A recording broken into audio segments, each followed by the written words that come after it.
Welcome to my channel. Reflection of light from curve surface. गोलीय दर्पण से प्रकाश का परावर्तन।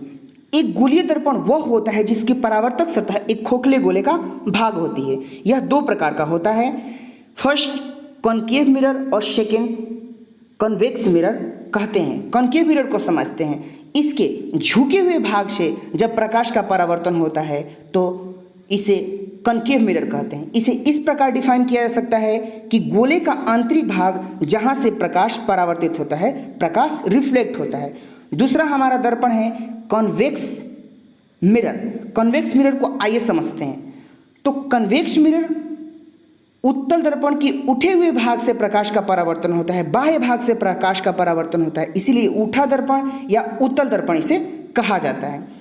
इसको इस प्रकार डिफाइन किया गया है कि गोले का बाह्य भाग जहां से प्रकाश परावर्तित होता है उसे कन्वेक्स मिरर या उत्तल दर्पण कहा जाता है। कुछ इंपॉर्टेंट शब्द को समझते हैं। Centre of curvature, radius of curvature, pole, axis of principal mirror और फोकल लेंथ। इन वर्ड्स को समझ लेंगे तो हमें आसानी से दर्पण में प्रकाश के परावर्तन समझ में आने लगेंगे। आइए इन शब्दों को डिफाइन करते हैं और समझने की कोशिश करते हैं। तो पहला वर्ड है हमारा पोल।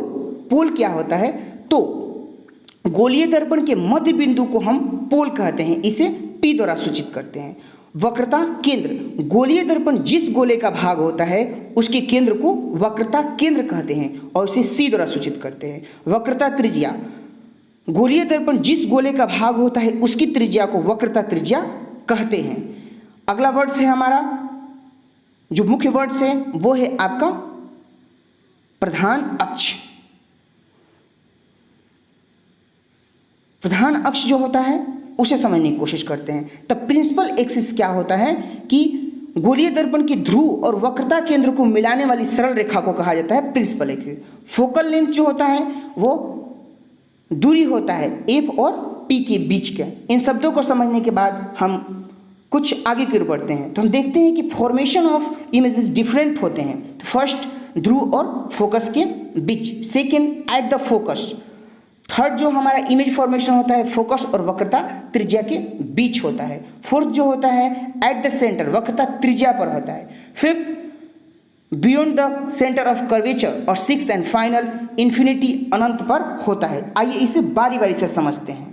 इसे अच्छा से समझने के लिए रंजित नहीं किया गया। आपसे 3 प्रश्न पूछेंगे, nature, size and position. First स्थिति में देखते हैं तो जब वस्तु ध्रुव और फोकस के बीच स्थित हो तो क्या होता है। तो हम देखेंगे कि जब वस्तु P और F के बीच स्थित हो तो प्रकाश की किरणें दर्पण के पीछे ओर चली जाती हैं, इसलिए वहाँ आभासी प्रतिबिंब बनता है और आभासी प्रतिबिंब सीधा होता है जबकि साइज में यह प्रतिबिंब बड़ा होता है। तो 3 क्वेश्चन आपसे पूछे गए, N, P और S। सेकेंड पोजीशन में आते हैं, देखते हैं क्या होता है। तो सेकेंड पोजीशन है आपका वस्तु F पर स्थित हो। जब वस्तु F पर स्थित होती है तो प्रतिबिंब अनंत पर बनता है, इसे हम दिखा नहीं पाते हैं और वास्तविक उल्टा और वस्तु से बहुत बड़ा प्रतिबिंब बनता है। थर्ड पोजीशन की ओर आएंगे तो हम देखेंगे कि वस्तु जब F और C के बीच होती है तो प्रतिबिंब C और अनंत के बीच ही बनता है, जो कि वास्तविक होता है, उल्टा होता है और बड़ा होता है।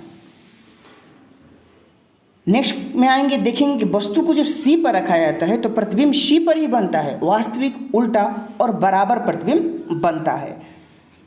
जो लास्ट, सेकेंड लास्ट है, C और अनंत के बीच जब वस्तु को रखा जाए तो क्या होता है, तो वास्तविक, उल्टा और छोटा बनता है।